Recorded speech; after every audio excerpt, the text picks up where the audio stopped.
Mga Lodi, don't skip ads po tayo. Maraming salamat sa patuloy ninyong pagsuporta. Paki-like and share naman dyan mga Lodi. At sa mga gustong mag-donate sa ating GCash or regular na load, mag-comment lang po tayo. Para patuloy tayong makapag-upload ng mga bagong kabanata. Marami pong salamat. Kumusta mga Lodi, may bago tayong nobela, sana magustuhan nyo ang kwentong ito. Ito ay kwento ng isang kabataang lalaki na nagkaroon ng mahiwagang mga mata. Simulan natin ang kwento. Kabanata 431 hanggang Kabanata 440. Kabanata 431. Makalipas ang ilang sandali, sa pangunguna ni Li Shan at Xu Fei, dumating sina Ye Han at Zhou Yuner sa gusali ng dormitoryo ng mga opisyal, ngunit nang makarating sila doon, nagulat silang makita na may 4 na tao na nakatayo sa bukas na espasyo sa gusali ng dormitoryo. Isang grupo ng mga seryosong sundalo ang hamarang sa daan ni Ye Han. Nakita ito, kumunat ang noo ni Li Shan at sinabi, "Xu Fei, bakit nandito ang mga tao mula sa Tiger Brigade?" Umiling si Xu Fei at sinabi, "Hindi ko alam, marahil may espesyal silang operasyon." Lumingon si Li Shan at sinabi kay Ye Han, "Kapatid na Ye, nakatira ang commander sa gusali sa harap, kaya hindi na namin kayo dadalhin doon." "Sige, pasensya na, dalawang kapatid. Malaya akong maghintay. Ililibre ko kayo ng inumin." Ngumiti si Ye Han kina Li Shan at Xu Fei, at pagkatapos ay naglakad patungo kay Zhou Yuner. Tigil, ang taong ito ba ay si Ye Han? Gayunpaman, habang papalapit na sina Ye Han at ang iba pa sa grupo ng mga sundalo, sumigaw ang isang lalaking may seryosong mukha kay Ye Han at nang marinig niya ito, pumikit ang mga mata ni Ye Han at sinabi, "Ako si Ye Han, ano bang kailangan mo?" Nang marinig ito ni Li Shan at Xu Fei, lumingon din sila upang tingnan ang eksena. Ano ba ang ibig sabihin ng mga tigre? Gusto pa ba nilang pigilan sina Ye Han at ang iba na makapasok? Sinabi ng lalaking may seryosong mukha, sinabi ng commander, "Maliban kay Miss Zhou, ang sino mang gustong pumasok, maliban kung matalo namin ang Tiger Brigade, o matalo ng Tiger Brigade ang mga nanghihimasok." Nang marinig ito, nagalit na nagmukha si Zhou Yuner. Ito ang unang pagkakataon na dinala niya si Ye Han sa bahay, at ganito ang pakikitungo ng kanyang ama kay Ye Han. May higit sa 100 sundalo na may mahusay na kasanayan. Maaari bang talunin ni Ye Han ang 100 tao? Ye Han, umalis na tayo. Mukhang walang naghihintay sa atin dito. Masyado na akong nagmamahal. Malungkot ang mga mata ni Zhou Yuner. Ganito ba ang pakikitungo ng kanyang ama sa lalaking talagang mahal ng kanyang anak na babae? Nagparamdam ito ng kaunting lamig kay Zhou Yuner, marahil, hindi sana siya dapat pumunta sa Nanning, at hindi sana niya dapat inaasahan na isipin siya ng kanyang ama. Nakita ang pagkadismaya sa mukha ni Zhou Yuner, tinapik ni Ye Han ang kamay niya at malakas na sinabi, "Yuner, dahil binigyan ako ng aking magiging biyena ng ganitong pagsubok, hindi ba't magiging masyadong mapagmataas kung aalis na lang ako?" Alam ni Ye Han na maririnig ng mga tao sa silid ang kanyang sinabi. Nag-aalala na sinabi ni Zhou Yuner, "Pero, may higit sa 100 sundalo, sigurado ka ba? Ayokong may mangyari sa iyo, okay lang kung hindi talaga siya pumayag sa atin, basta pumayag si Lolo." Sa paningin niya, marahil ang anak na babae ko ay laging sumasalungat sa kanyang kalooban, at hindi siya susundin. Medyo alam ni Zhou Yuner ang kakayahan ni Ye Han noong nasa Tengchong siya, ngunit sa kanyang isipan, kaya bang talunin ng isang tao ang higit sa 100 sundalo gamit ang kanyang mga kamay? Bukod dito, tungkol sa kanyang ama, tila na-disappoint din si Zhou Yuner. Kung ang taong kinikilala niya, madidismaya lang siya kung hindi aprobahan ng pamilya ang kanyang relasyon, pero hindi siya atres, at naniniwala siyang magiging panghabang buhay na bagay ito. Sinabi ni Ye Han, "Yuner, huwag kang mag-alala, ipapakita ko sa kanya na hindi mali ang iyong paningin. Dahil ako ang iyong lalaki, kailangan kong patunayan sa iyo na ang iyong paningin ang pinakamahusay sa mundo, kahit na may mga bundok ng espada at dagat ng apoy sa harap, wala akong dapat katakutin." Sa silid, isang lalaking may edad na nakasuot ng uniforme ng militar na may makapal na kilay at malalaking mata ang nakaupo sa sopa ng walang pakialam. Nagbabasa siya ng dyaryo sa kanyang kamay. Sa tapat ng lalaking may edad na nakasuot ng uniforme ng militar ay isang babaeng nakasuot ng apron. Tao, ang babaeng ito ay halatang nagluluto at kakalabas lang ng kusina. "Ikaw matigas ang ulo," dinala ng anak kong babae ang kanyang kasintahan sa bahay sa kauna-unahang pagkakataon ngayon, "at nagkagulo ka para sa iba, ano ang iniisip mo? Dahil sa kasal na inayos mo para sa kanya, hindi siya nakauwi ng ilang taon. Ito ang unang pagkakataon na uuwi siya, hindi mo ba mapigilan ang iyong masamang ugali? Kung pipilitin mo ulit ang anak mong babae palayo, sa susunod, hindi mo alam kung babalik pa siya sa bahay na ito." Ang babae nakaupo sa sopa, madalas siyang tumitingin sa labas, mukhang nag-aalala. Tungkol sa masamang ugali ng kanyang asawa, minsan gusto niyang hilahin ang kanyang mga tainga at pag-alitan siya. Babae, ano ang alam mo? Walang pakialam na sinabi ni Zhou Chiguo, narinig ko mula sa mga tao sa pamilyang Feng na ang batang hinahanap ng babaeng ito ay napaka-powerful. Tingnan natin kung gaano siya ka-powerful ngayon. Kung malalagpasan niya ang antas ng aking Tiger Brigade, natural na papasukin ko siya sa pintuan ng aking pamilya Zhou, kung hindi niya ito malalagpasan, babalik siya sa pinanggalingan niya. Ikaw matigas ang ulo. Galit na tiningnan ng babae si Zhou Chiguo, pagkatapos ay lumingon at nagtrabaho sa kusina. Sa bahay, si Zhou Chiguo ang ulo ng pamilya, at siya, isang babae, ay hindi makapagsalita para sa kanyang anak na babae. Sa gusali ng dormitoryo ng mga opisyal, sa sandaling ito, maraming opisyal sa hukbo ang lumabas kasama ang kanilang mga pamilya o kaibigan, tinitingnan ang eksena sa harap ng pintuan ng commander na may interes. Hehe, iyon ang babae mula sa pamilya ng matandang Joe. Hindi ko pa siya nakikita ng ilang taon. Ngayon na nakabalik na ang babae, saan nanggaling ang matandang Joe na ito? Isang maginoon na opisyal na may edad na may salamin ang tumingin sa eksena. Sinabi na may ngiti sa kanyang mukha. Political commissar, mukhang sinusubukan ng commander na bigyan ng suntok ang binata na nagdala ng babae. Sumagot ang isang tao. Well, ang matigas na ugali ni Lao Zhou ay talagang nagbago. Matagal na, at mayroon pa rin siyang mga lumang ideya. Umiling ang maginoon na lalaking may edad na may mga mata at sinabi, pretuhin ang magiging manugang na ito, aktwal na inilipat ang Tiger Brigade, ang taong ito, may oras akong pag-alitan siya. Ang bawat isa sa Tiger Brigade ng aming military region ay isang 10-for-1 player. Kahit na hindi sila gaanong naiiba sa mga trump card tulad ng mga espada at war dragon, gumawa ng ganitong hakbang ang commander para sa batang ito. Ito ay isang pader ng bakal at isang pader ng bakal. Panipi tuldok panipi. Sa ilalim ng talakayan ng lahat sa military area, inilagay ni Yehan ang regalo sa kanyang kamay sa lupa, pagkatapos ay pinakawalan niya ang kanyang korbata, at tinanggal ang mamahaling suit na iyon, ibinigay ito kay Joe Yuner, at nag-away gamit ang bagay na ito, nagpapanik sa akin. May pag-aalala na sinabi ni Joe Yuner, Yehan, ayos ka lang ba? O, kalimutan na lang natin. Umiling si Yehan, kinamot ang dulo ng ilong ni Joe Yuner gamit ang kanyang mga kamay, at nakangiting sinabi, sa iyong asawa, walang problema, manood ka lang mula sa gilid, at tingnan kung paano talunin ng iyong asawa ang mga trump card ng iyong ama. Bumaba, pagdating ng oras, mapapahiya ko ang aking magiging biyenan. Matapos magsalita, tinaas ni Yehan ang manggas ng kanyang puting kamiseta, naglakad pasulong, at tumingin sa higit sa 100 tao sa Tiger Brigade. Nakita ito, biglang naglabas ng isang mabangis na aura ang mga mata ng Tiger Brigade, at isang aura ng pagpatay na bakal ay pinakawalan mula sa kanilang mga katawan. Ang isang malakas na sundalo ay maaaring matakot kaya't mangangatog ang kanyang mga binti, ngunit hindi si Yehan, naglalakad pa rin siya pasulong, at walang pagbabago sa kanyang mga mata. Kabanata 432. Ang lalaking ito ay talagang nang-ahas na lumaban sa Tiger Brigade. Habang nakikita si Yehan na naglalakad palapit sa Tiger Brigade ng paunti-unti, ang mga taong nakatayo sa paligid ng gusali ng dormitoryo ay dahan-daang tumingin. Hehe, isang kalaban-laban sa 100, ang isang mabangis na lalaki ay dapat na isang hari ng sundalo, ngunit kahit na ang isang tunay na hari ng sundalo ay hindi nang ahas na sabihin na kaya niyang talunin sila sa lupa sa harap ng Tiger Brigade. Nakita ito ng mahinahong lalaking may edad na may mga mata, bahagya siyang umiti, inayos ang kanyang salamin, at patuloy na tumingin sa mga tigre at kay Yehan. Ang magiging manugang ng matandang pamilyang Joe ay hindi nagbago ng kulay sa harap ng Tiger Brigade. Maaari bang siya ay isang master? Sa ilalim ng kanilang atensyon, at sa paghaharap ni Yehan at ng Tiger Brigade, sa sandaling ito, kinagat ni Yehan ang kanyang mga daliri sa mga tao ng Tiger Brigade, ang kanyang mga mata ay makapangyarihan at malamig, nakita ito ng Tiger Brigade sa likod ng mga eksena, nagalit sila. Tiger Brigade? Ito ang Ace Brigade ng Guangnan Province, lahat sila ay nasa tuktok ng North at South Military Regions. Kahit nahaharapin nila ang nangungunang dalawang Ace Brigades ng Sword at Zhonglong, hindi sila malayo sa likuran, may isang taong talagang pinukaw sila ng ganito. Mga kapatid, may mga taong hinahamak ang ating Tiger Brigade, ano sa tingin ninyo ang dapat nating gawin? Talunin natin siya. Ang mga miyembro ng Tiger Brigade ay sumigaw isa-isa, sabik na tinitingnan si Yehan gamit ang matatalas na mata.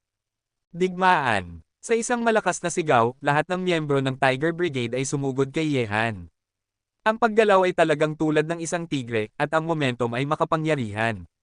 Ang tunog ng pagtakbo ay nag-uugong na parang nanginginig ang buong lupa. Ang Tiger Brigade ay inilipat na nagdulot ng pagmamalaki sa mga mukha ng mga tao sa military compound. Ang grupong ito ng mga tao ay ang Trump Card Force ng kanilang military region, sila ay mga makapangyarihang sundalo na sinanay nila, at sila ang espada ng bansa. Nakaharap sa grupong ito ng mga master sa hukbo, ang mga talampakan ni Yehan ay Costco sa lupa upang makabuo ng isang semicircle, at ang mga sapatos na katad ay Costco sa lupa. Kung maingat mong obserbahan, mapapansin mo na sa ilalim ng mga talampakan ni Yehan, ang makapal na mga slab ng bato ay tinanggal na niya. Ang isang layer ay nagiging pulbos at lumulutang sa hangin. Sa susunod na sandali, gumalaw din ang katawan ni Yehan, at sumugod siya sa Tiger Brigade na mabangis na tumatakbo. Nagpaputok siya, tulad ng isang lobo na pumapasok sa kawan ng mga tupa, ang kanyang mga kamao ay sumabog, at ang mga miyembro ng Tiger Brigade na tumatakbo sa harap isa-isa, sila ay pinaghahampas, nahulog sa lupa at hindi na makatayo, umuungol sa sakit. Gayunpaman, ito ay simula pa lamang. Ngayon na gumawa na siya ng hakbang, papatayin ni Yehan ang lahat ng mga Ace Brigades na ipinagmamalaki ng kanyang magiging biyenan, at ipapakita sa kanya ang kanyang sariling lakas. Sa loob ng wala pang isang minuto, 30 o 40 tao ay nakahiga na sa compound. Nang makita ito ng mga tao sa military compound, ang kanilang mga mukha ay lahat ay naantig. Sa ilalim ng pag-atake ng binata, ang Ace Force tulad ng Tiger Brigade ay hindi kapantay. Sila ay pinaghahampas isa-isa. Gaano kalakas ang binata? Gaano nakakatakot? Sa gayong hindi mapigil ang lakas, natatakot ako na kung ihahambing sa kanya, ang hari ng mga sundalo ay ilang grado pa rin sa likuran. Magaling, napakabangis. Nang ang political commissar ng military region ay nagulat, ang kanyang mga mata ay nagningning din. Kung mayroong isang master na tulad ni Yehan sa military region, tiyak na mananalo sila sa malaking kompetisyon sa pagtatapos ng taon, unang pagkakataon. Tinitingnan ng lalaking mukhang Diyos ng digmaan, ang mga mata ni Joe Yuner ay nahuhumaling. Ito ang lalaking pinili niya, isang napakalaking pag-iral na sapat na upang ihambing sa anumang lalaki sa mundo. Hindi mali ang kanyang paningin, dahil natagpuan niya ang lalaking ito ang pinakamahusay na lalaki sa mundo. Para sa lalaking ito, paano kung hindi sumang-ayon ang pamilya? Kung pipiliin niya, hindi siya susuko. Sa oras na ito, nagulat din si Joe Chigwo. Lumabas siya ng bahay, tiningnan ang isang panig na labanan sa bakuran gamit ang walang pakialam na mga mata, at ang kanyang mukha ay naantig din. Pinakaipagmamalaki niya ang Tiger Brigade. Ang lakas ng kanyang trump card ay napakababaw sa harap ng binata, lubos siyang tinatalo, at ang lakas ng dalawang panig ay hindi man lang nasa parehong antas. Sa ilalim ng titig ng mga taong nakapaligid, pagkatapos lumipas ang 3 minuto, walang sinuman sa Tiger Brigade ang makatayo. Ito ang kaso ng hindi gumawa ng tunay na pagkilos si Yehan. Kung talagang gusto niyang makipaglaban, malulutas niya ang labanan tulad ng isang bulok. Siyempre, sa estadong iyon, ang mga miyembro ng Tiger Brigade ay hindi na makakatayo. Tinitingnan ng binata na mayabang na nakatayo sa karamihan, nakasuot ng puting kamiseta, itim na pantalon, at itim na sapatos na katad, ang kawalan ng paniniwala ay sumilay sa mga mukha ng mga tao sa military compound. Ito ay hindi mukhang isang napakalakas na lalaki. Ang kapangyarihan na nakapaloob dito ay talagang nakakatakot. Isang kalaban-laban sa 100, ang lakas ng trump card ng Tiger Brigade ay lubusang natalo, at walang tubig dito. Sa compound ng military area, lahat ng miyembro ng Tiger Brigade ay nahulog sa lupa at umungol, hindi na makatayo. Tinitingnan ng binata na mayabang na nakatayo sa kanila, sa kanyang puting, walang bahid na katawan, walang sinuman mula sa Tiger Brigade ang makatayo sa kanyang katawan. Ang isang marka ng kamao ay naiwan sa kanyang katawan. Nakikipaglaban sa binatang ito, ang kanilang mga kamao ay hindi man lang mahawakan ang katawan ng kalaban. Nang gawin ito ng mga miyembro ng mabangis na Tiger Brigade na orihinal na mayabang, ang kanilang mga mata ay nagningning ng paghanga. Hindi sila magtataglay ng sama ng loob laban sa malakas na lalaki sa ilalim niya, sasambahin lang nila siya, at tutukayan siya. Matapos ibagsak ang Tiger Brigade, tiningnan ni Yehan si Joe Chigwo, ito ang matigas na ama ni Yuner. Nagkatinginan ang dalawa, ngunit ang mga mata ni Joe Chigwo ay nanatiling walang pakialam, walang pagbabago. Matapos magkatinginan ang dalawa sa loob ng kalahating minuto, lumingon si Joe Chigwo at bumalik sa loob ng silid. Nang makita ito, bahagya siyang ngumiti at naglakad palapit. Binanggit ang regalo, naglakad siya palapit na hawak ang kamay ni Joe Yuner. Alam niya na papasukin siya ng kanyang magiging biyenan sa bahay na iyon. Dapat kong sabihin na sa ilang punto, ang mga kamao ang huling salita. Hindi na kailangang magsalita ng kalokohan, makipaglaban lang at lahat ay malulutas.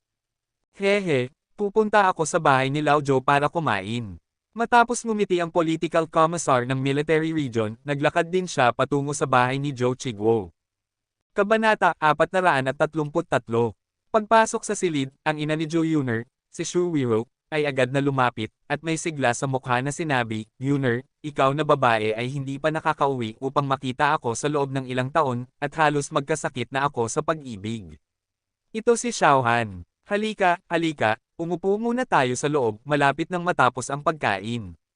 Sige, tita. Nakangiting sumagot si Yehan, iniabot ang red along hawak niya kay Shu Wiro at sinabi, Tita, hindi ko alam kung ano ang gusto ninyo ni Tito, kaya bumili ako ng kung ano-ano, sana ay magustuhan ninyo pa rin. Ikaw bata, halika, halika, bumili ka man ng anumang regalo, halika, upo ka. Nanay, hindi ako nakauwi upang makita ka sa nakalipas na ilang taon na nagdulot ng pag-aalala sa iyo. Nang marinig ito, si Shu Wiro ay may mga luha sa kanyang mga mata, at pagkatapos ay hinawakan niya ang kamay ni Zhou Yuner at sinabi, Yuner, halika at magluto tayo kasama si nanay, tayo, mag-ina ay mag-uusap ng maayos, hindi tayo nagkita sa loob ng ilang taon, tingnan mo kung gaano ka napayat, hintayin mo si nanay na gawin ang iyong paboritong pritong isda. Nang marinig ito, tinitigan ni Zhou Yuner si Yehan. Sinabi ni Yehan, Yuner, sige, ikaw at si tita ay mag-usap ng maayos, dito, kaya ko na ito. Tumango si Zhou Yuner, at sumunod kay Shu Wiro papasok sa kusina. Si Zhou Qiguo ay nakaupo pa rin sa sopa ng walang pakialam, ngunit hindi siya tinawag ni Zhou Yuner na tatay, mula nang pumasok sa silid na nagparamdam pa rin ng kaunting kakulangan kay Zhou Qiguo. Umupo si Yehan sa tapat ni Zhou Qiguo, at hindi rin siya nagsalita. Nagsalita siya, at pagkatapos ay naglabas ng isang pakete ng espesyal na insenso na maaari lamang iguhit ng mga pinuno ng bansa mula sa kanyang bulsa. Bago dumating si Yehan sa Guangnan Province, hiniling niya kay Sito Zhenchen na ipadala ito sa kanya mula sa Yanjing. Hindi ito nakikita sa merkado, kahit na sa mga kamay ng ilang mga opisyal na pang-deputy ministerial. Hindi gaanong marami, mula sa bibig ni Zhou Yuner, nalaman ni Yehan na ang kanyang magiging biyenan ay isang matandang naninigarilyo, kaya hiniling ni Yehan kay Sito Zhenchen na ipadala sa kanya ang buo. Paninigarilyo. Kumuha si Yehan ng isa at iniabot ito sa kanyang magiging biyenan.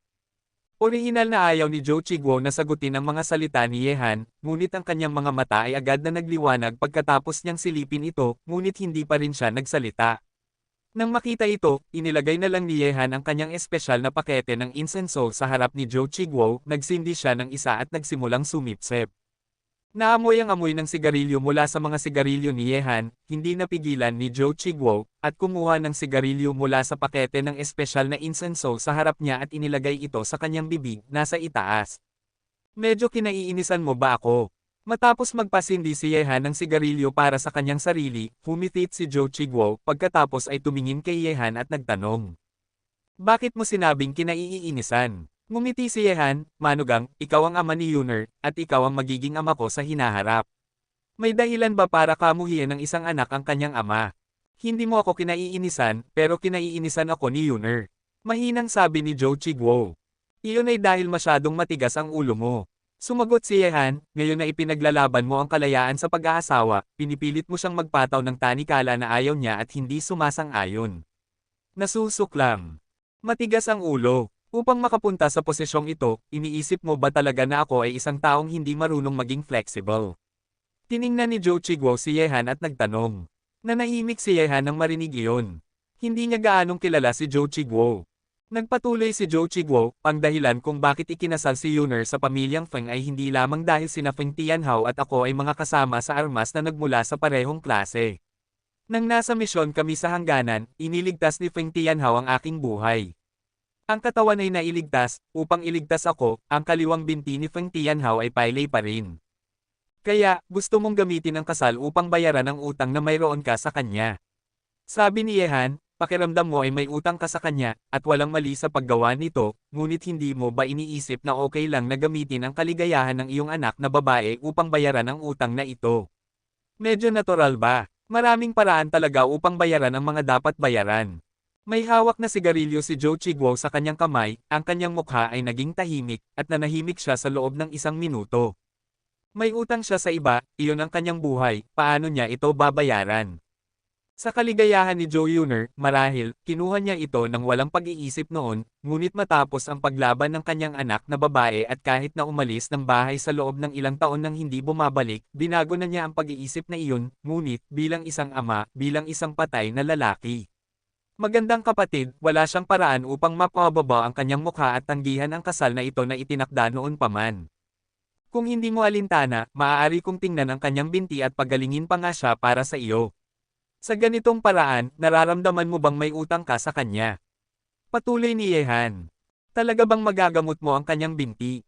Tiningnan ni Joe Chigwo si Yehan gamit ang matatalas na mga mata at sinabi matapos marinig ito, sa pagkakaalam ko, maraming sikat na doktor sa loob at labas ng bansa ang hindi sigurado sa kanyang binti, maliban na lang kung ito ay isang amputation. Magsuot ng prosthetic leg. Sinabi ni Yehan, ang hindi kaya ng iba ay hindi nangangahulugang hindi ko kaya. Kapag pumunta ako sa Hilaga, pupunta ako sa bahay ng mga feng para maglakad-lakad. Sa oras na iyon, hindi mo dapat pagdudahan ang aking kakayahan. Kasabay nito, ipapakita ko rin sa iyo na nang umibig si Yunner sa akin, hindi mali ang kanyang mga mata, mas maganda ang kanyang mga mata kaysa sa anumang babae, hindi ko alam kung nasiyahan ka sa aking sagot. Sige, naniniwala ako sa iyo. Kapag ginawa mo ito, maaari kitang utusan na tawagin akong biyanan. Nang marinig ito, tumango si Yehan na may ngiti. Isang binti lang ito. Gamit ang kanyang kasalukuyang kasanayan sa medisina, paano ito mahirap pigilan? Hehe. Lao Joe, nandyan ka ba? Dinala ko ang iyong paboritong burning knife, at iinom ako kasama mo ngayon. Sa oras na ito, isang masiglang tinig ang narinig mula sa labas ng silid, at pagkatapos nito, ang political commissar ng military region ay pumasok na may isang pitchel ng alak. Ang kanyang mahinahong hitsura ay nagpahirap na makita na kaya niyang uminom ng napakataas na lakas na burning knife na ito. Nang makita ito ni Joe Chigwo, nagliwanag ang kanyang mga mata, tumayo siya at sinabi, Old Lee, ang araw ba ay lumubog sa kanluran ngayon?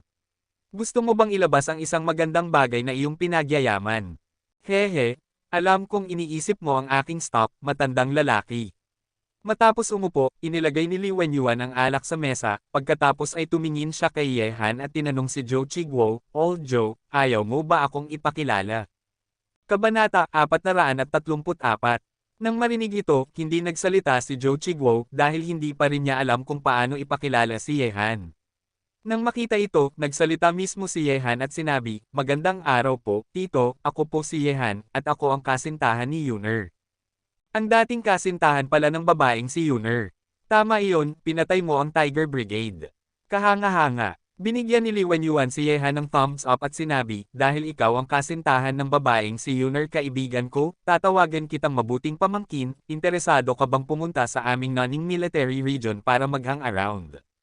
Gamit ang iyong mga kasanayan, sa loob ng 10 o 20 taon, tiyak na magiging isang general ka. Ang Li Wenyuan na ito ay karapat-dapat na maging isang political commissar, at nakita niya ang potensyal ni Yehan sa isang sulyap. Lubos na naantig si Joe Chigwo sa kanyang mga salita. Kung mayroong isang master na tulad ni Yehan sa non-military region, tiyak na magiging sikat siya sa mga military region ng buong bansa. Ang compound ay nakapasok sa mga mata ng mga senior leader at naging isang key training object. Umiling si Yehan at sinabi, Tito Lee, patawarin mo po ako, sumali na ako sa National Security Bureau, natatakot akong hindi na ako makakasali ulit sa non-military region. Kung hindi siya sumali sa Security Bureau at hindi nagpasa ng mabibigat na responsibilidad, talagang gusto ni Yehan na mag-hang around sa military region at maglingkod sa bansa. Pagkaraan ng maraming taon, maaaring makarating siya sa isang napakataas na posisyon gamit ang kanyang lakas, ngunit ngayon ay marami siyang problema sa kanyang katawan, at hindi niya ito maalis. Nang marinig ang mga salita ni Yehan, si Li Wenyuan ay may itsura ng pagkadismaya sa kanyang mukha, at pagkatapos ay nakangiting sinabi. Lumalabas na ikaw ay isang master mula sa Security Bureau kaya hindi nakakagulat na kaya mong talunin ang ating Tiger Brigade. Kung ganoon, hindi na kita pipilitin ni Tito, sa pamamagitan ng paraan, si Lao Joe ay medyo matigas ang ulo, kung may mali siya, sinasadya niyang pahirapan ka, sabihin mo sa Tito, tiyak na tutulungan kita at ang babaeng si Yunner na ito. Salamat po, Tito Lee. Old Lee? Kahit na mayroon tayong parehong sibil at militar na kasanayan, pinapakinggan ko ang iyong mga opinyon sa mga malalaki at maliliit na bagay, ngunit gusto mo pa ring makialam sa aking pamilya, matandang lalaki. Tiningnan ni Zhou Qiguo si Li Wenyuan na may madilim na mukha, at kumaway si Li Wenyuan at sinabi, Old Zhou, hindi ko pa rin alam ang tungkol sa iyong masamang ugali.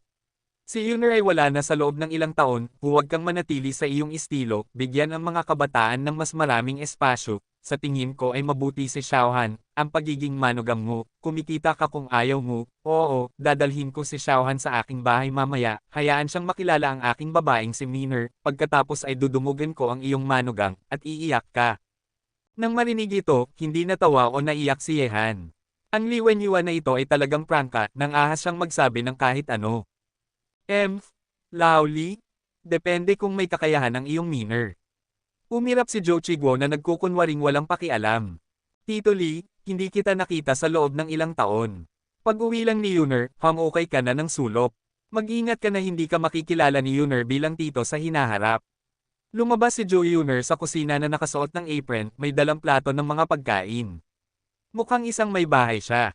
Tumawa si Li Wenyuan, at sinabi, Yuner, mali ang sinabi ni Tito, at parurusahan ko ang sarili ko sa pag-inom mamaya, ngunit sa oras na ito ay mananatili ako ng ilang araw pa kapag umuwi ako. Alam mo rin ang mga kabataan sa bakuran na ito. Sa oras na iyon, dapat kang makipag-ugnayan. Huwag maging makaluma. Naiintindihan ko na, Tito Li. Inilapag ni Zhou Yuner ang mga pinggan, naglakad palapit at umupo sa tabi ni Yehan, at pagkatapos ay malumanay niyang tinawag, Tatay. Oo. Sumagot si Zhou Qiguo, ngunit ang tawag na ito sa tatay ay nagparamdam din sa kanya ng kaunting kakulangan sa ginhawa. Matagal na niyang hinihintay ang tawag na ito sa tatay. Si Zhou Yuner ay hindi pa nakakauwi noong nasa kolehiyo siya. Anak na babae, medyo nakokonsensya pa rin siya kapag iniisip niya ito. Ang babaeng ito ay nagsusumikap sa labas sa lahat ng mga taon na ito. Kahit na siya ay protektado ng matanda, tiyak na napapagod siya kapag iniisip niya ito. Pag-uwi ko, mananatili ako ng ilang araw pa at mag-uusap ng maayos sa iyong ina, okay? Tumingin si Zhou Qiguo kay Zhou Yuner at sinabi. Ngumiti at tumango si Zhou Yuner, hindi na tumutol si Zhou Qiguo sa kanya at kay Yehan, na nagpasaya sa kanya kaysa sa anumang bagay, ang pamilya ay palaging ang kanyang pamilya, at ayaw niya talagang magkaroon ng alitan sa mga tao sa pamilya dahil kay Yehan. Nang ang pagkain ay nasa mesa na, nagluto si Shu Wiro ng isang malaking mesa ng masasarap na pagkain, at masarap ang lasa. Ang 5 tao ay kumain ng masaya. Binuksan ni Li Wenyuan ang burning knife na dala niya. Isa siyang magaling uminom, ngunit sa huli ay nalasing siya ni Yehan. Natamba siya ng maglakad, at nang umuwi ang kanyang anak na babae, uminom din ng marami si Zhou Qiguo, at sa huli ay tinulungan siyang matulog ni Shu Wiro upang magpahinga. Sa mesa, si Yehan lang ang gising pa, tinutulungan si Zhou Yuner na linisin ang mesa. Ang matigas na ulo na ito, huwag uminom kung hindi mo kaya. Lumabas si Shu Wiro sa silid na may mapait na ngiti, nakita si Yehan at Zhou Yuner na naglilinis ng mesa, at agad na lumapit at sinabi, sige, lilinisin ko na ito, kayong mga kabataan ay lumabas na. Tara, ang lugar na ito ay hindi gaanong kalaki kaysa sa mga malalaking lungsod sa labas, at walang kawili-wili dito, Xiaohan, maninirahan ka lang doon ng ilang araw kapag pumunta ka dito. Tita, ayos lang po, sanay na po ako sa pamumuhay dito. Sa ganitong paraan, sa unang gabi, nanirahan si Yehan sa military area, ngunit natutulog siya mag-isa. Nang makarating siya sa bahay ng matanda, hindi pa rin siya makakatulog kasama si Zhou Yuner, tama ba? Kinaumagahan, maaga siyang nagising si Yehan, at nagsasanay ng boxing sa training ground. Sa paligid niya, ang mga sundalo mula sa military region ay nagsimula ng mag-ensayo, sumisigaw ng magkakasama, para kay Yehan, isang bagong mukha na dumating sa military region. Sa katunayan, magdamag, maraming sundalo ang nakakaalam na ang lalaking ito ay nagpabagsak sa Tiger Brigade ng mag-isa, at ang kanyang reputasyon ay nagulat sa buong military region. Xiong, ito ang lalaking nagpabagsak sa Tiger Brigade, bakit parang iba ang itsura niya sa akin? Oo, bukod sa pagiging matangkad at mas gwapo, ang lalaking ito ay hindi naman ganoon kabangas, tama ba? Ate Miner, ang lalaking dinala ni Ate Yuner ay talagang makapangyarihan ba? Nakita mo na ba siyang lumaban-laban sa mga tigre? Ang dalawang nagngangalang Xiongzi at Miner ay umiling. Sila ang huli na nakarinig tungkol sa labanan ni Yehan at ng mga tigre. Tara, Makipagkita tayo sa kanya sandali, tingnan natin kung anong klaseng lalaki ang nakita ni Yuner. Sa sandaling ito, ang mga senior officials ng 5 military regions ay naglakad patungo kay Yehan, at isang tao lang ang naglakad sa harap ni Yehan at sinabi, "Hoy, bago ka rito, narinig ko na napakabangis mo, medyo hindi ako kontento, paano kung maglaro tayo ng dalawang trick?" Nang marinig ito, tumigil si Yehan sa pagsasanay ng boxing, at pagkatapos ay tumingin sa grupo ng mga senior officials na lumapit sa kanya, umiling siya at sinabi, "Hindi ninyo ako kalaban." Nang marinig ang mga salita ni Yehan, ang binata na nagngangalang Xiongzi ay nagalit, at isang magandang dragon ang umiikot ng buntot nito at sumipa patungo sa kanya, hindi mo malalaman hanggang sa subukan mo. Kabanata 435. Nakaharap sa galaw ni Xiongzi, bahagya lang gumalaw si Yehan at iniwasan ito. Kung talagang gusto niyang gawin ito, ang lalaking ito ay kailangang gumugol ng 1 taon o higit pa sa kama. Nakita ni Yehan na iniiwasan siya gamit ang galaw na ito. Sinugod ni Xiongzi ang sarili, naglabas ng isang napakamatalas na military fists, at paulit-ulit na sinalakay si Yehan, ang kanyang mga galaw ay matalas at maganda. "Sige, Xiongzi, bugbugin mo siya. Magaling, bear." Sa paligid, ang 4 na senior cadres ay agad na sumigaw matapos makita ang lugar na ito. "Hehe, Laojo, kahit na masama ang ugali mo, kailangan kong sabihin na nagkaanak ka ng mabuting anak na babae."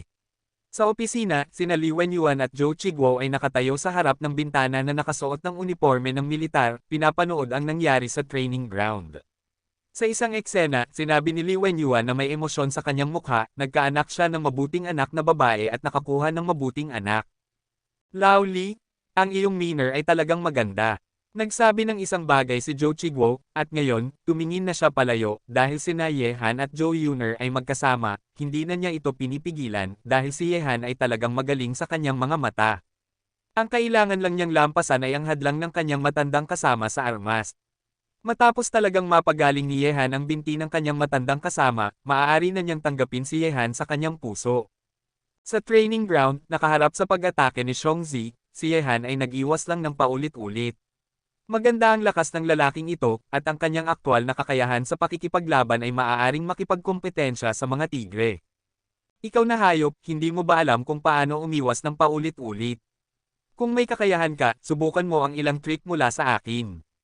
Nagalit si Xiongzi nang ang kanyang mga pag-atake ay hindi mahawakan si Yehan. Nang marinig ang kanyang mga salita, sinabi ni Yehan, "Sa sandaling gumawa ka ng isang shot, wala ka ng pagkakataon na gumawa ng shot." Pagmamayabang. Galit na sumigaw si Xiongzi, at ang kanyang mga pag-atake sa kamao at sipa ay naging mas mabangis. Bahagyang ngumiti si Yehan, hinawakan ng umaatake na kamao ni Xiongzi, at itinapon siya nang lumilipad gamit ang isang magandang over-the-shoulder throw. Nahulog siya sa lupa at umungol sa sakit, hindi man lang makatayo. Xiongzi. Nang makita na si Xiongzi, na halos 1.8 metro ang taas, ay itinapon ng 2 o 3 metro ang layo, ang 4 pang senior officials ay sumigaw, at nagmadaling tulungan si Xiongzi. Galit at seryoso siyang tumingin kay Yehan. "Hehe, kayo ay nangangati, hindi ba kayo naghahanap ng pag-aabuso kapag nakikipaglaban sa kanya?" Sa oras na ito, si Zhou Yuner ay lumapit na may hawak na suit ni Yehan sa kanyang kamay, tinulungan si Yehan na isuot ito, at kinuha ang isang suit sa pamamagitan ng paraan. Panasan ang kanyang mukha gamit ang isang tuwalya. "Ate Yuner, bakit ka nagsalita para sa mga tagalabas nang umuwi ka?" Tinuruan lang ng lalaking ito si Xiongzi kanina. Nang makita ang pagdating ni Zhou Yuner, ang grupo ng mga high-ranking na bata ay masaya dahil magkasama silang lumaki mula pagkabata. Naglaro sila ng putik, at hindi gaanong maganda ang kanilang relasyon, ngunit nakita nila si Zhou Yuner na tumutulong kay Yehan na magsalita, ang grupong ito ng mga lalaki ay agad na hindi nasisiyahan. "Sige, hindi ko pa kayo kilala, at ang makalat na katawan ni Xiongzi ay gagaling kung mahuhulog siya ng 4 o 5 beses." Umiling si Zhou Yuner na may ngiti, pinapanood ang grupo ng mga taong nakalaro niya mula noong siya ay bata pa, mga kasosyo. Lumapit si Li Min kasama sina Xiongzi at ang iba pa, at nakangiting sinabi, "Yuner, ang sama mo naman, hindi ka pa nakakauwi para makita kami sa loob ng ilang taon, akala ko nakalimutan mo na kami, ngayon na nakabalik ka na, tuturuan ng iyong pamilya si Xiongzi, hindi, kailangan mo kaming bayaran." "Sige, nasa magandang mood ako ngayon, sabihin mo kung paano mo gusto akong bayaran." "Hoy, Ate Yuner, narinig ko na nagpapatakbo ka ng kumpanya sa labas, kaya dapat ay medyo mayaman ka na, paano kung ililibre mo kami mamaya sa isang magarbong paraan? Isang matangkad at payat na binata ang nakangisi kay Joe Yuner at sinabi. Oo, oo, Ate Yuner, ikaw ay isang mayaman na tao ngayon, at dapat mong ilibre ako. Sa katunayan, bilang mga anak ng mga high-ranking na cadres, madaling makahanap ng pera, ngunit mahigpit ang kanilang edukasyon sa pamilya, at mahigpit ang mga gwardya sa bahay. Ang sino mang nang ahas na tumanggap ng mga suhol at regalo ay tiyak na papatayin ng matanda sa bahay. Ngumiti si Joe Yuner at sinabi, sige, pumunta tayo sa lungsod mamaya, ililibre ko kayo, pumunta na tayo sa head office ngayon. Oo, Ate Yuner, pinapatawad na kita, sa iyong pamumuno, makalalabas tayong lahat at maglalaro. Ngumiti si Limin at sinabi, Yuner, dahil sa iyong kabutihan, pinapatawad ka namin dahil sa hindi pag-uwi para makita ang aming mga gawain sa loob ng ilang taon, ngunit sabihin muna natin, masyadong mababa ang grado, ayaw nating pumunta. Paano ang Lacrosse Hotel? Natatandaan ko na mukhang maganda iyon sa Nonning. Medyo kawili-wili ka. Sa pamamagitan ng paraan, Yuner, bakit hindi mo ipakilala ang iyong pamilya sa ating grupo ng mga kaibigan? Ang mga mata ni Limin at ang iba pa ay napunta kay Yehan, ang kasintahang dinala ni Joe Yuner. Sa mga tuntunin ng hitsura, mas gwapo siya kaysa sa mga sikat na artista, at mayroon siyang mahusay na mga kasanayan, kaya gusto nilang malaman ang tungkol kay Yehan. Kusa siyang ngumiti si Yehan at sinabi, ang pangalan ko ay Yehan. Galing ako sa Shanghai City. Ako ang kasintahan ni Yuner. Maaari mo akong tawaging Hansi. Sana ay mapatawad ninyo ako sa nangyari kanina. Sige. Ang lalaki ni Yuner ay kaibigan natin, kapatid, hindi natin kilala ang isa't isa, dapat tayong uminom ng mabuti mamaya. Narinig ko na ikaw ang mabangis na lalaki na nagpabagsak sa lahat ng tigre sa lupa, iniisip ko pa rin kung kailan kita tuturuan ng dalawang trick, at hahayaan akong lumabas para maging makapangyarihan. Nakangisi si Xiongzi kay Yehan, at hindi niya kinuha ang pangyayari na itinapon siya ni Yehan kanina, nakinig lang siya sa military area. Sinabi ng lahat sa loob na si Yehan ay napakabangis, kaya gusto nilang subukan ito para sa kanilang sarili. Nang gabi, dalawang jeep ang umalis sa military area at patungo sa urban area. Gusto ring makipagkita ni Joe Yuner sa mga kaibigang ito na lumaki kasama niya, lalo na ngayon na nakahanap na siya ng mabuting lalaki, nakaharap sa naiinggit at nagseseloso ng mga mata ni Limin, nakaramdam siya ng napakalaking karangalan, at nais na malaman ng lahat sa mundo na si Yehan ay ang lalaki ng kanyang Joe Yuner. Ang Lacrosse Hotel ay isa sa mga pinakamahusay na hotel sa Nonning City. Mayroon itong mararangyang mga pasilidad, KTV, at mga lugar ng libangan. Ito ay isang paraiso para sa mga mayayaman at isang impyerno para sa mga mahirap. Ang mga ordinaryong tao ay gumugugol ng isang buong gabi dito. Hindi na kailangang banggitin, tiyak na magiging bankrupt sila. Pagdating sa Lacrosse Hotel, ipinakita ni Limin, Xiongzi at ang iba pa ang kanilang aura ng mga tyrant, binuksan ang mga pinakamararangyang box, at ang lahat ng mga pagkaing in-order nila ay mahal, at hindi sila nagtitipid. Siyempre, si Joe Yuner ay hindi magiging kuripot, ngayon isa siyang mayamang babae na nagkakahalaga ng 10-10 bilyon. Hindi nagtagal, pagkatapos ng pagkuha ng Leyes Jewelry, ang buong timog ay magiging kanyang merkado ng alahas. Sa oras na iyon, ang kanyang kumpanya ng alahas ay magiging isang higanti sa industriya ng alahas sa bansa. Ang party ay natapos pagkatapos ng 9:00 ng gabi. Samantala ang alak, sina Limin at Xiongzi ay hindi nagplanong hayaang umalis si Joe Yuner, at direktang dinala si Joe Yuner sa pinakamataas na palapag ng Lacrosse Hotel. Ang palapag na ito ay medyo katulad ng Lin Bomo, ang marangyang hotel sa pamilya ay lahat ng mga programa sa libangan. Kabanata 436. Sugal, bowling, bilyar at iba pang mga programa sa libangan ay matatagpuan dito. Sumakay sa elevator patungo sa pinakamataas na palapag ng Lacrosse Hotel, pinangunahan ng mga waiter, sina Yehan at ang iba pa ay dumating sa isang medyo marangya, maliwanag at kahangahangang silid ng bilyar, kung saan may mga dedikadong magagandang waiter, magagandang babaeng may champagne, at yaong mga dumating dito para magsaya. Magaganda at gwapong mga lalaki ay naging isang magandang tanawin. Karamihan sa mga taong pumupunta dito para magsaya ay mga kabataan. Ang mga matatandang tao ay hindi gaanong naglalaro ng bilyar. Siyempre, ang mga naglalaro ng bilyar ay ilan ding gwapo at magagandang lalaki at babae na may magagandang itsura. Kahit na hindi sila nagdadala ng mga kagandahan, mayroon ding sparring kasama ang mga magagandang babae, ngunit mas mahal ang gastos. Matapos buksan ang isang mesa ng bilyar, masayang sinabi ni Xiongzi na may hawak na pamalo, matagal ko nang hindi hinahawakan ang bagay na ito, at hindi ko alam kung pakiramdam ay hindi pamilyar. Dongzi, sino sa inyo ang makikipaglaro sa akin mamaya? Nang marinig ang kanyang sinabi ng binata na nagngangalang Dongzi, Xiong, hindi ka ba nananakot? Sa mga tuntunin ng kasanayan, hindi natin kayang talunin ka. Sa mga tuntunin ng bilyar, ito ang iyong lakas. Paano natin malalagpasan ka? Sa tingin ko mas mabuting hayaan si Ate Miner na makipaglaro ng ilang laro sa iyo, at manunood na lang tayo mamaya. Sige, Xiongzi, makikipaglaro ako sa iyo ng 2 laro. Lumapit si Limin na may pamalo at nagsalita na parang isang ate. Hoy, Miner, matatalo ka mamaya. Ang bilyar ay ang aking lakas. Nakangisi si Xiongzi, nag-recruit ng isang magandang waiter upang ayusin ang bilyar. At pagkatapos ay gumawa ng isang magandang shot, tinamaan ang isang malaking bola sa ilalim butas, pagbubukas ng shot upang puntos, nagpatuloy si Xiongzi sa pagbubukas ng shot, pumasa ng 3 sunod-sunod na shot, nakapuntos na siya ng 4 na sunod-sunod na goal, ang huling shot ay dahil ang puting bola ay tumigil sa dead corner, kaya hindi siya sigurado sa pagpapatuloy ng pag-score, at nawala ang pagkakataong puntos. Pagkakataon. Ngumiti si Limin at sinabi, ako na ang susunod. Pagkatapos ng lahat, yumuko si Limin at Samandel, na may standard grip posture, at ang kanyang hindi pantay na figure ay nagbalangkas ng isang kaakit-akit na kurba. Sa isang magaan na paghawak sa puting bola, ang kanyang maliit na bola ay pumasok sa butas. Matapos ma-score ang unang shot, ginawa rin ni Limin iyon. Nakapunto sila ng ilang goal ng sunod-sunod, pareho silang may magagandang kasanayan, naglaro sila ng matatag, nanood sina Yehan at ang iba pa mula sa gilid. Naglaro si Yehan ng bilyar kina Yang Master Tang at ang iba pa noon, ngunit karaniwan nang nanalo si Yehan ng matatag, sina Yang Master Tang at ang iba pa ay wala man lang pagkakataong makapuntos. Hehe, kagandahan, magaling kang maglaro ng bola. Kung interesado ka, maglaro tayo ng ilang laro. Sa pamamagitan ng paraan, hayaan mong turuan mo kami kung paano maglaro ng bola, ang mga babae. Sa oras na ito, 7 o 8 kabataan ay naglakad patungo kina Xiongzi at Limin, at ang ilan sa kanila ay walang hiyang tumingin sa hindi pantay na katawan ni Limin. Para maging tapat, kahit na si Limin ay hindi kasing ganda ni Zhou Yuner, ngunit may taas na 1.75 metro at isang maislan na mukha, isa rin siyang bihirang kagandahan.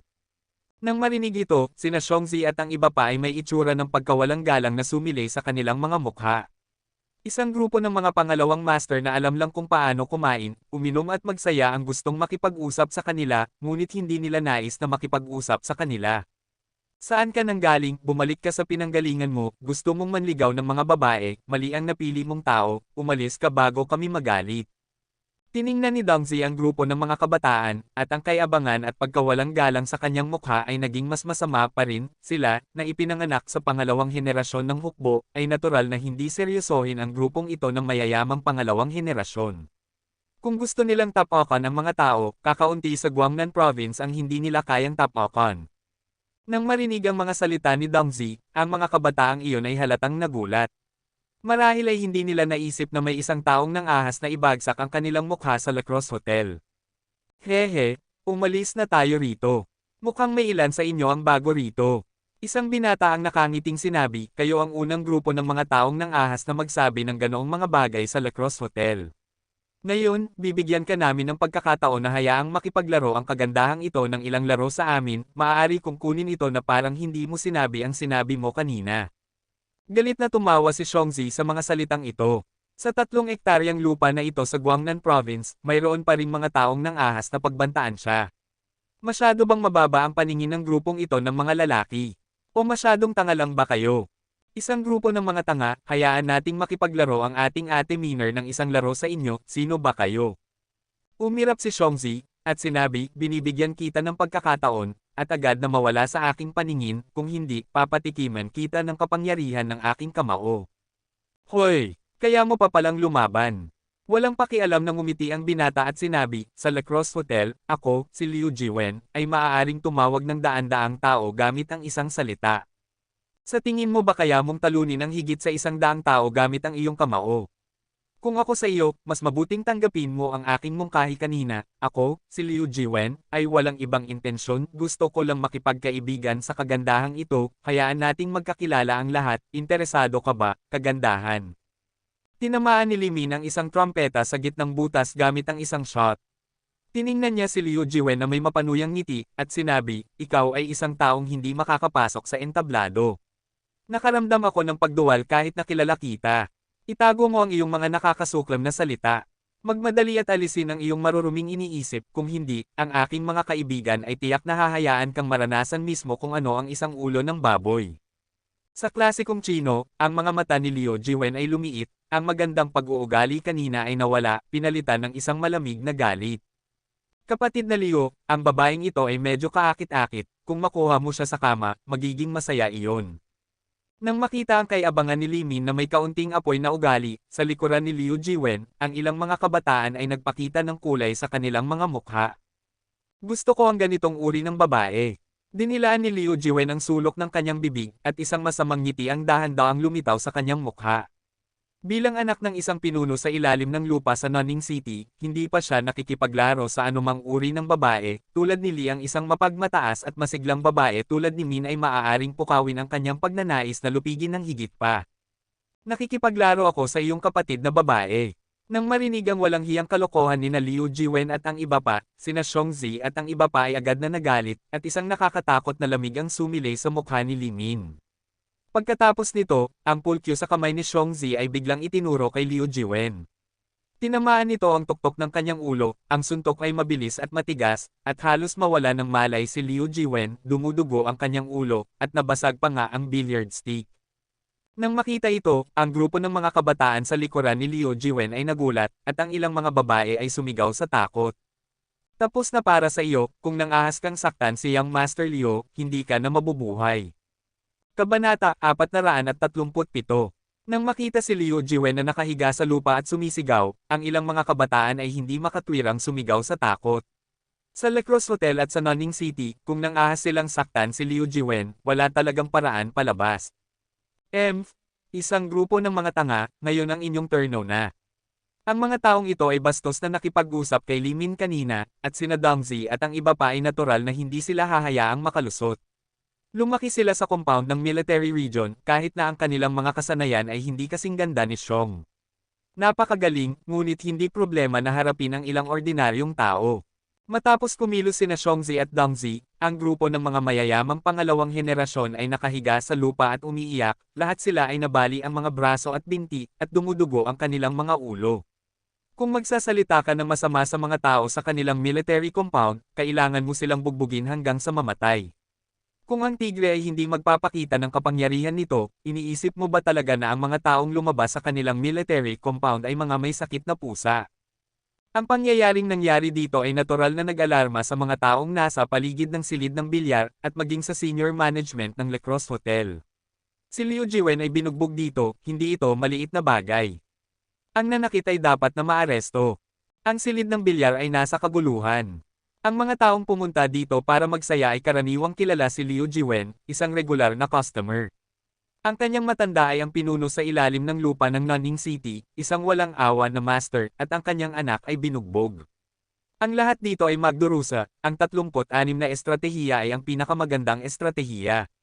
Di nagtagal, kakaunti na lang ang mga tao na natitira sa malaking silid ng bilyar maliban sa mga magagandang waiter na may mga natatakot na mukha. Matapos mahigpit na turuan sina Liu Jiwen at ang iba pa, nagalit sina Xiongzi at ang iba pa. Nasa magandang mood sila nang lumabas para magsaya, ngunit ginambala sila ng mga walang awang lalaking ito. Kalmadong pinanood ni Yehan ang lahat ng ito mula sa gilid, marami na siyang nagawa ng ganitong mga bagay. Kapag nakikipag-usap sa mga taong ito na iniisip na sila ay nakahihigit at na ako ang pinakamahusay sa mundo, kailangan nilang tap-okan. Sige, Xiongzi. Bati ni Limin kina Xiongzi at ang iba pa at sinabi, titigil na tayo ngayon, at sa susunod na magkaroon tayo ng pagkakataon, magpapatuloy tayong patayin ang mayamang babaeng si Yuner. Kahit na medyo hindi komportable ang itsura ni Joe Yuner, ngumiti pa rin siya at sinabi, sige, pero kailangan mo akong bigyan ng magandang pagkakataon, hindi ako mananatili rito sa Nanning ng matagal. Matapos magsalita, hindi pinansin ng ilang tao sina Liu Jiwen at ang iba pa na nakahiga sa lupa at umiiyak, at direktang lumabas sa silid ng bilyar, at sumakay sa elevator patungo sa unang palapag. Gabi na ngayon, at oras na para umuwi. Gayunpaman, nang makarating sina Yehan at ang iba pa sa unang palapag ng Lacrosse Hotel, ang lugar ay hinaranggan na ng higit sa 50 security guard. Ang pinuno ay isang malaking lalaki na may malamig na mukha. Sa tabi niya ay ang Lacrosse Hotel na nakatanggap ng balita, mataas na antas. Pigilan ninyo sila para sa akin, kayo ay pumunta at dalhin si Liu Xiao sa ospital. Ang manager ng Lacrosse Hotel ay isang lalaking may edad na mahigit 50 taon. Sa sandaling ito, malamig na tinitignan niya sina Yehan at ang iba pa. Isang grupo ng mga tao ang pinalibutan sila na may hawak na mga electric baton sa kanilang mga kamay. Hanggat sina Yehan at ang iba pa ay nang ahas na magkagulo, ang mga electric baton na ito ay tatawagan sa kanila. Nang makita ito, walang pakialam na sinabi ni Xiongzi, ipinapayo ko sa inyo na mag-isip ng mabuti, hindi ninyo kayang saktan ang mga taong nasa itaas, kaya ninyo kaming saktan. Nang marinig ang mga salita ni Xiongzi, si Kiao-san, ang manager ng Lacrosse Hotel, ay galit na tumitig. Maaari bang ang grupo ng mga lalaki na nanakit kay Liu Xiao ay may ilang background? Ngunit ang pag-iisip na ito ay sumilay lamang sa isip ni Kiao-san. Nang makita niya si Liu Jiwen na buhat na parang isang patay na aso, bigla siyang nakaramdam na parang babagsak ang langit. Si Liu Jiwen ay binugbog ng ganito sa kanya, paano hahayaan ni Liu Daoskar na makalusot siya? Saktan ninyo ako, patayin ninyo sila, patayin ninyo sila. Sa sandaling ito, ang puso ni Kiao-san ay lubusang napalitan ng galit at takot sa kanyang puso.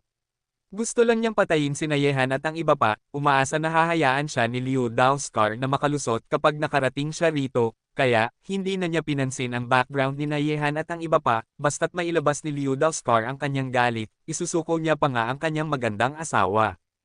Matapos magbigay ng utos si Kiao-san, ang mahigit 50 security guard ay agad na sinalubong sina Yehan at ang iba pa gamit ang mga electric baton. Lubos nilang sinunod ang mga utos ng kanilang boss at pinatay silang lahat. Wala silang anumang pag-aalangan sa katotohanang may dalawang babae sa loob.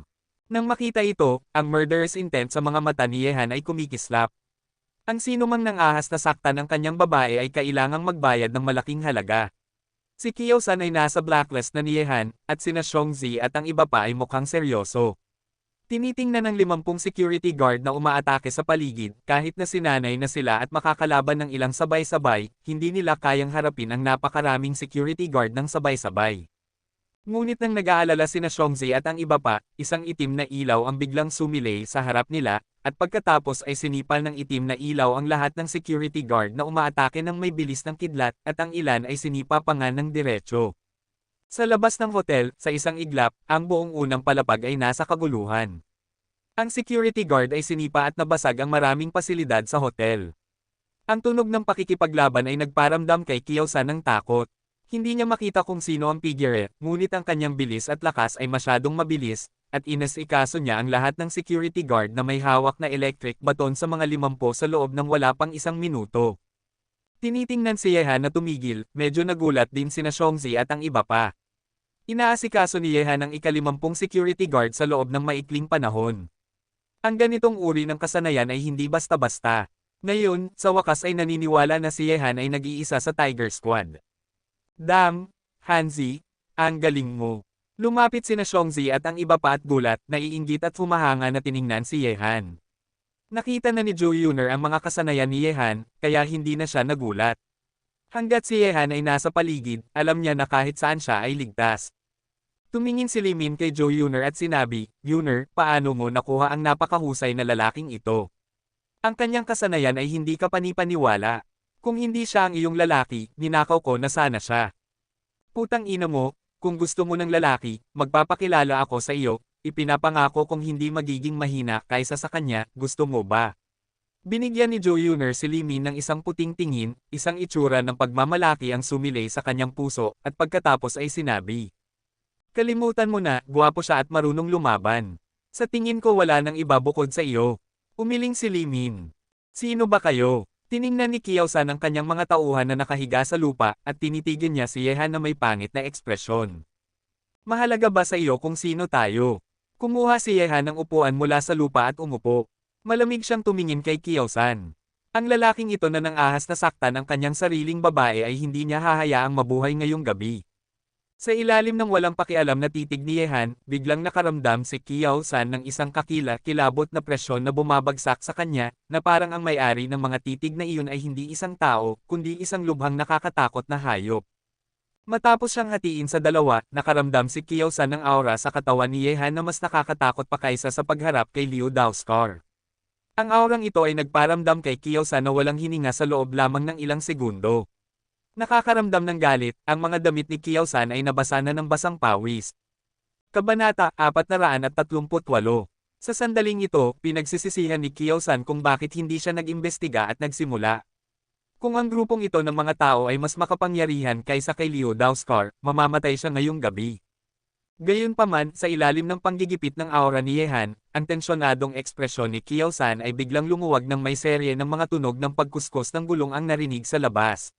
Sa sandaling ito, dapat na dumating na si Liu Daoskar. Hayaan si Liu Daoba na harapin ang binatang ito, ang kanyang anak ay binugbog hanggang sa mamatay ng grupong ito ng mga tao, at kilala siya sa pagprotekta sa kanyang mga pagkukulang, hindi niya hahayaang makalusot ang grupong ito ng mga tao.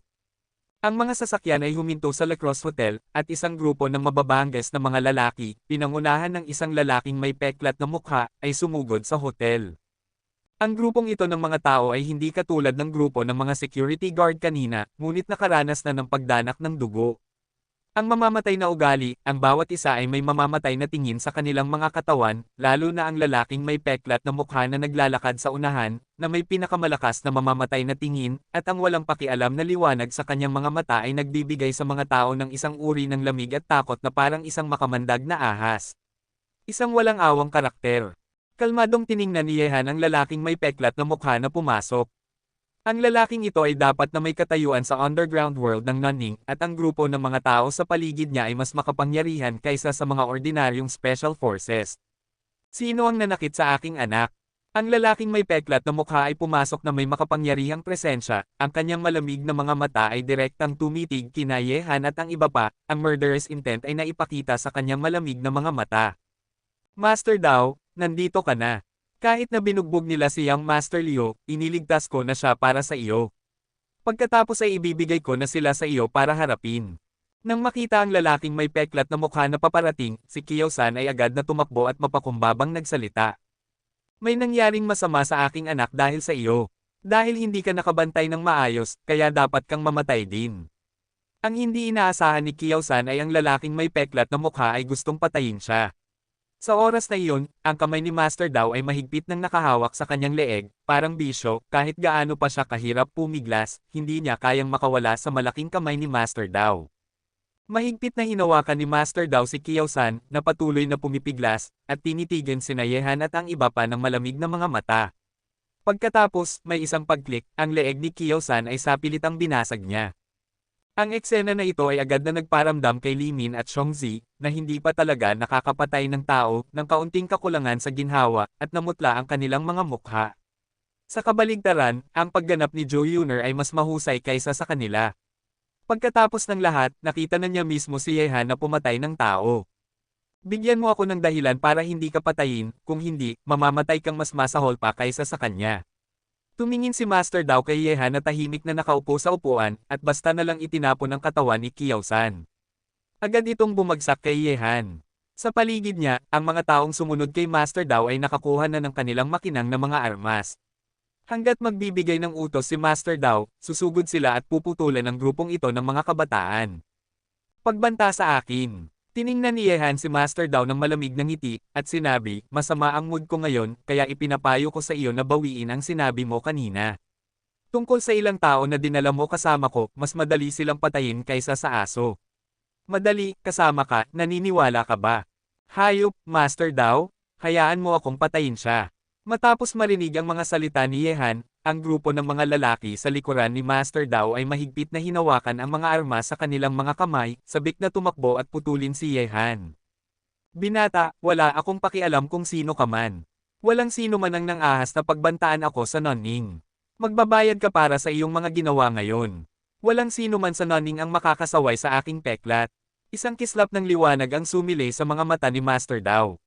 Pagpasok ng murderous intent, putulin ninyo sila para sa akin at itapon sa kulungan para pakainin ang mga aso. Matapos marinig ang mga salita ni Master Dao, ang ilang mga lalaki ay agad nang umisi kay Yehan, at pagkatapos ay sumugod sila kay Yehan na parang mga gutom na tigre, at pinutol ang mukha ni Yehan gamit ang kanilang mga itak sa kanilang mga kamay, na parang puputulan siya sa kalahati. Ang malamig na talim ay bumagsak, si Yehan ay nakaupo ng walang galaw, ang kanyang walang pakialam na itsura ay nagparamdam kina Xiongzi at ang iba pa ng pagpapawis para sa kanya. Ngunit nang malapit ng mahulog ang mga itak kay Yehan, ang mga kamao ni Yehan ay tumama sa mga katawan ng mga lalaking ito na parang kidlat, at pagkatapos ng ilang bang punches, bumaril siya kay Yehan. Ang ilang lalaki sa nakaraan ay lahat ay tinangay ng kanyang kamao, at pagkatapos mahulog sa lupa, wala nang buhay na natitira. Lahat patay. Nang makita ito, ang mga tauhan ni Master Dao ay nagulat. Ang lalaking ito ay may ganoong lakas na kasanayan. Sa isang iglap, pinatay niya ang 4 na tao gamit ang isang suntok. Nagulat din ang mukha ni Master Dao, ang kanyang malamig na mga mata ay bumagsak sa katawan ni Yehan, ang kanyang mukha ay mabangis, at ang peklat sa kanyang mukha ay mukhang mas masama pa, parang isang lumalangoy na makamandag na ahas. Lumalabas na isang practitioner pala. Well, Master Dao, matagal na akong hindi gumagawa nito. Ngayon ay papatikiman kita ng libu-libong hiwa ni Master Dao. Dahan-dahang hinugot ni Master Dao ang isang kalahating metrong haba na kutsilyo mula sa likuran. Ang sibat ay may mga tinek sa talam. Kung mahahawakan ka ng sandatang ito, tiyak na mawawalan ka ng isang piraso ng karne. Si Master Dao ay isang practitioner din. Nagsanay siya ng isang napakamalupit na teknik ng kutsilyo na tinatawag na libu-libong hiwa. Ang pangalan ay nakakatakot.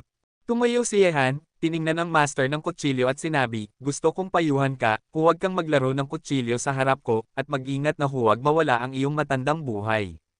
Gusto ko lang magpahinga ng ilang araw kapag pumunta ako sa Nanning. Huwag mo akong piliting patayin ka. Kung talagang gusto mo akong pilitin, huwag mong sabihin na ikaw ang pinuno sa ilalim ng lupa sa Nanning. Kahit na ikaw ang unang tao sa Guangnan Province, napakadaling patayin kita. Kaya, mas mabuting tumigil ka na rito, tinuruan mo lang ang iyong ignorante na anak ng leksyon, ang hindi pagpatay sa kanya ay mabait na, pag-uusapan natin, dapat mo akong pasalamatan. Hindi mo alam ang taas ng langit at lalim ng lupa. Haha, ngayon gusto kong makita kung sino ang taong hindi alam ang taas ng langit at lalim ng lupa. Tumawa ng malakas si Master Dao, at isang napakamalupit na liwanag ang sumilay sa kanyang mukha at sinabi, kahit na ikaw ay isang dragon na tumatawid sa ilog, kung pupunta ka sa akin sa mundong ito, kailangan mo ring humiga ng maayos para sa akin. Pag-uusapan natin, gumalaw ang katawan ni Master Dao, hawak ang kanyang sibat na parang isang galit na tigre, at sinugod si Yehan Kwang. Ang malamig na liwanag ay lumiwanag, at ang kanyang lakas ay kasing lakas ng isang baka. Nakaharap sa kutsilyo ni Master Dao, ang ekspresyon ni Yehan ay malamig, dahil ang Master Dao na ito ay gustong humanap ng kamatayan ng buong puso, paano niya ito hindi magagawa? Si Yehan ay walang anumang kalokohan, isang mabangis na aura ang biglang sumulpot mula sa kanyang kanang palad, napakainit, at pagkatapos, isang nakakatakot na temperatura ang agad na nagmula sa buong katawan ni Yehan, na nagparamdam sa kanyang paligid na tensyonado. Napakainit, at ang ganitong uri ng heatwave ay sumulpot at kumalat sa lahat ng direksyon, na nagdulot kina Xiongzi, Limin at iba pa na nakatayo sa tabi ni Yehan na umatras ng may takot. Sa kanilang mga mata, si Yehan sa sandaling ito ay parang isang nagninangas na araw, hindi lalapit o direktang titingin. Ang natal fire ng Chius Divine Go ay pinakawalan, at ang mga apoy ay sumabog mula sa palad ni Yehan. Pagkatapos, tumingin siya kay Master Dao na pinutol na ng isang kutsilyo, at ang ekspresyon sa kanyang mukha ay naging mas malupit pa. Ikaw ay napakarangal na maging unang taong makakakita ng aking kapangyarihan. Tandaan, ang taong pumatay sa iyo ay tinawag na Yehan. Halika, ang kanang kamay ni Yehan ay direktang sumaubong sa kanya, hawak ang kutsilyo sa kamay ni Master Dao gamit ang makinang na apoy. Sa susunod na sandali, ang temperatura sa hangin ay naging mas mainit pa, at ang kutsilyong pinutol ni Master Dao ay natakpan ng nakakatakot na apoy na tunaw ito. Yehan? Huwag. Kabanata 439. Nagulat si Master Dao. Alam niya na tapos na siya pagkatapos marinig ang pangalan ni Yehan. Bukod pa rito, nadama niya ang nakakatakot na apoy, na direktang nagpawala sa kanyang fighting spirit at gustong makatakas. Gayunpaman, gusto ni Yehan na subukan ang Chiyu God Go. Paano magiging napakalakas ng natal fire na kaya niyang makatakas? Sa isang iglap, muling pinilit ni Yehan ang Chiyu God Go natal fire. Bear! Isang nagngangalit na apoy ang sumiklab mula sa katawan ni Master Dao. Sa ilalim ng takot na titig ng mga taong nasa paligid, si Master Dao ay naging isang taong nasusunog, at isang matinis na hiyaw ang lumabas mula sa kanyang bibig. Nang marinig ang tunog na ito, hayaan ang mga pinong buhok sa buong katawan ng tao ay tumayo, at ang kanyang mga mata ay nakatingin sa hindi kapani-paniwalang eksena na ito nang may takot. Sa loob ng wala pang 5 segundo, ang katawan ni Lord Dao ay naging abo. Matapos mapatay ng natal fire ni Chiyu, wala siyang iniwan, na parang hindi siya umiral sa mundong ito. Sa loob ng Lecross Hotel, lahat ng mga mata ay nakatingin sa eksena na ito nang may pagkagulat. Ang mga tauhan ni Master Dao ay lubos na natakot sa sandaling iyon, at ang masasamang espiritu sa kanilang mga katawan ay naging pagkatakot at panginginig, at ang kanilang mga binti ay nanghihina patungo sa hotel umatras sa labas at hayaan silang harapin ang binata na parang Diyos na demonyo. Wala talaga silang ganoong tapang. Kahit na si Master Dao ay patay na, paano sila magiging mga kalaban ni Yehan? Matapos patayin si Master Dao, hindi na pinansin ni Yehan ang mga pawn na ito.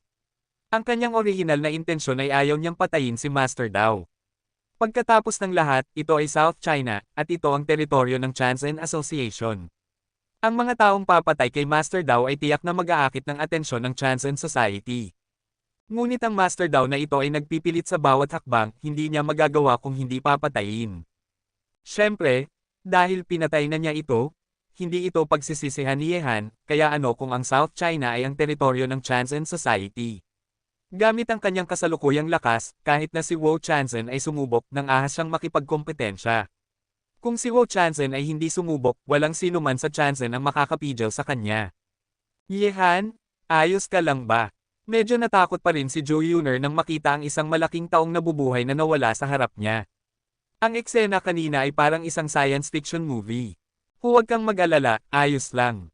Umiling si Yehan, may mag-aasikaso sa mga gawain ng underground world, at ang mga tao mula kay Master Dao sa Nanning ay hindi nang ahas na ipakalat ito.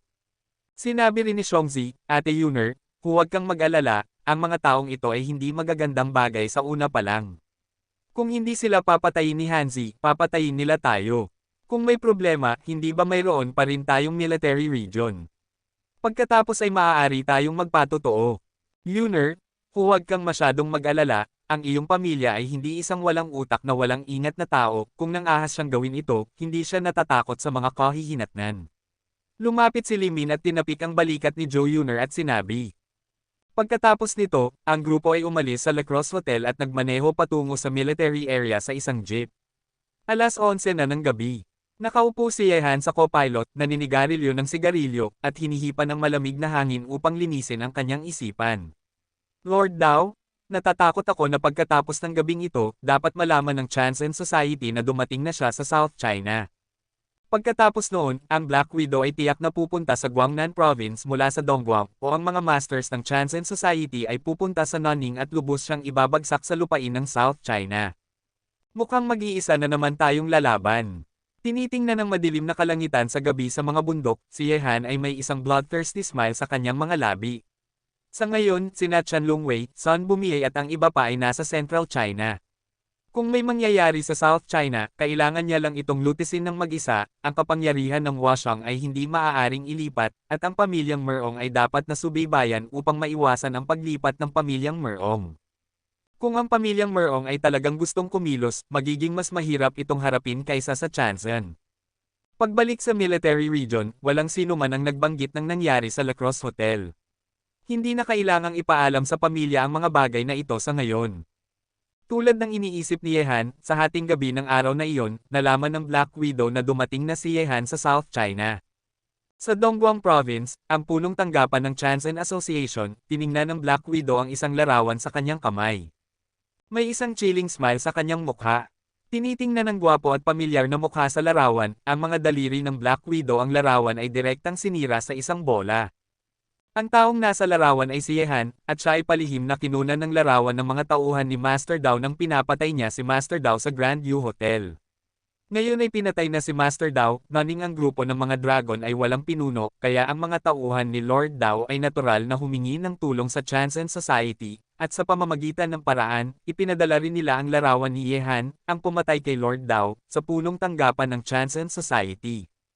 Madam, dahil pumunta siya sa ating teritoryo para maghanap ng kamatayan, tutuperin natin siya.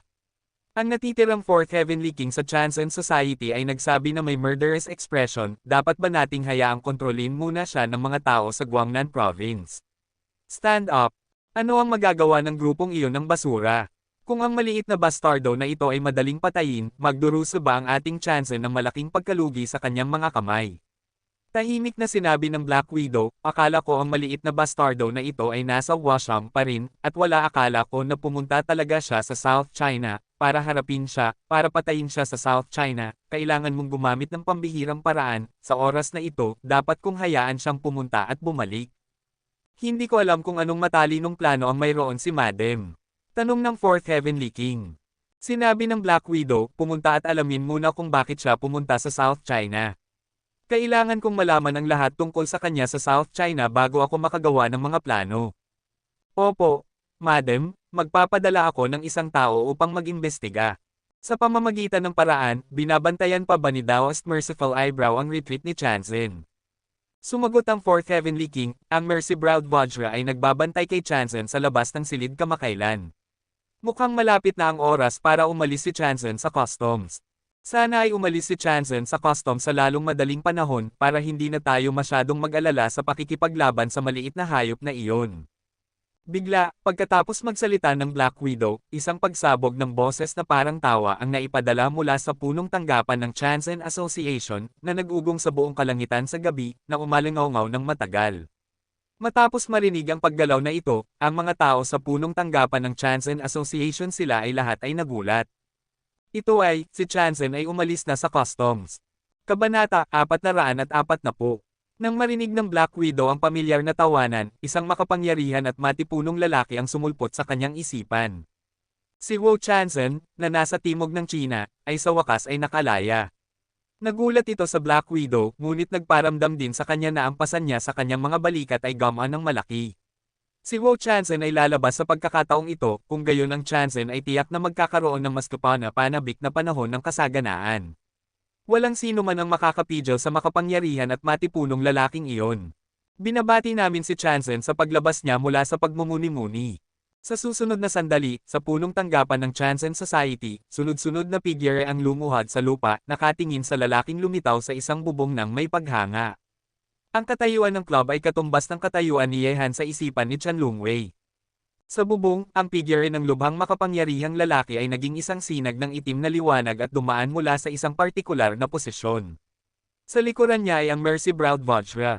Sa huli, ang makapangyarihang lalaking ito ay lumapag sa isang looban kung saan hinihintay na ng Black Widow at ng Fourth Heavenly King ang pagdating ni Wu Chanson. Pagbati sa Heavenly Venerable. Nang makita ang paglitaw ni Wu Chanson, ang Fourth Heavenly King ay lumuhad sa lupa ng may malaking paggalang. Fourth, huwag kang magpakumbaba. Naglakad si Wu Chanson sa ere, ipinakikita ang kanyang malaking lakas. Dahan-dahan siyang lumapag sa harap ng Black Widow, hinaplos ang magandang mukha ng Black Widow gamit ang kanyang kamay, at sinabi, Suyo, nahirapan ka para sa akin sa panahong ito ng pagmumuni-muni. Sinabi na sa akin ni Saimei ang mga nangyari sa nakalipas na taon, walang sino man ang makakapigil sa akin sa pagkakataong ito, at sino mang pumihil sa akin ay mamamatay. Ang orihinal na pangalan ng Black Widow ay Wang Suyo, tiningnan niya ang lalaki sa kanyang harapan na may dala-dalang makapangyarihan at mamamatay na tingin, tila naaakit siya sa kanyang mga mata, at sinabi, Chanson, handa akong gumawa ng anumang bagay para sa iyo, kahit na kaya, walang muling pagkabuhay, at wala akong reklamo o pagsisisi, ngunit ito ang tamang oras para sa iyo na lumabas mula sa pagmumuni-muni, dahil may isang tao, at kailangan mong patayin mo mismo. Nang marinig ang mamamatay na mga salita ng Black Widow, ang mga mata ni Wu Chanson ay unti-unting lumiit, kahit sino man ang nang-ahas na pukawin ang babae ni Wu Chanson, kailangan niyang magbayad ng presyo. Mukhang pagkatapos ng isang taon ng pagmumuni-muni, ang kutsilyo sa aking kamay ay dapat na madungisan ng dugo. Akala ko si Jiang Yutang iyon. Bahagyang ngumiti si Wu Chanson, ang kanyang mga mata ay lubhang makapangyarihan, at pagkatapos ay dumiretso siyang pumasok sa meeting hall ng punong tanggapan ng Chanson Association, pumasok at sabihin, gusto kong makita kung sino ang nang-ahas na pukawin ako sa oras na ito. Umalis na si Wu Chanson sa pagmumuni-muni, ngunit ang balita ay hindi pa naipapakalat mula sa Chanson Association sa ngayon, kaya ang buong underground world sa South China ay hindi alam na ang overlord na ito ay umalis na sa pagmumuni-muni. Ang nangyari sa Nanning ay kumalat na sa Guangnan Province. Ang mga pinuno ng underground world sa Guangnan Province ay lahat ay maingat na tumingin kay Nanning. Ano ang intensyon ng sikat na master na dumating sa South China sa oras na ito? Iniisip pa ba niya na mabibigo siyang salakayin ang Chanzen? Ang mga pag-iisip na ito ay nananatili sa isipan ng ilang mga pinuno sa Guangnan Province. Tila si Ye Han ay nagsisikap na para sa direksyong ito. Pagdating sa South China, pinatay niya ang master ng espada sa Nanning at kinatakutan sila. Ang mga pinuno ay hindi nang ahas na kumilos ng padalos-dalos sa takot na ang susunod na target ni Ye Han ay mahanap sila. Sa katunayan, dahil lang sa labis nilang pag-iisip, dumating si Ye Han sa South China upang makipagkita sa kanyang magiging biyenan at upang makilala ang mga kamag-anak. Ayaw niyang harapin ang Chanzen Society. Ang usapin sa Central China ay hindi pa nalulutas. Walang ganoong kakayahan upang makipaglaban sa dalawang harapan. Dahil lang sa kanyang anak na si Liu Jiwen, napilitang patayin ni Ye Han si Master Dao. Siyempre, kahit na nag-iisa siya sa South China, hindi matatakot si Ye Han sa Chanzen Society, kaya sa mga araw na ito, dapat maglaro at uminom si Ye Han sa Nanning, at makipaglaro kina Xiongzi at ang iba pa. Binisita ko ang lahat ng mga lugar na masaya sa Nanning sa internet. Paglabas mula sa shopping mall, sina Xiongzi at ang iba pa ay puno ng malalaki at maliliit na bag. Ang mga bagay na ito ay natural na binili ng dalawang babae, sina Zhou Yuner at Li Min. Siyempre, ang taong nagbayad ng bill ay si Ye Han, at sina Xiongzi at ang iba pa ang responsable sa pagdadala ng mga gamit. Pero na, Yuner, sa susunod na battlefield. Pagkalabas sa shopping mall, kumaway si Li Min at nagpatuloy sa pakikipaglaban sa susunod na battlefield. Nang makita ito, sina Xiongzi at ang iba pa ay biglang nakaramdam na nanghihina ang kanilang mga binti.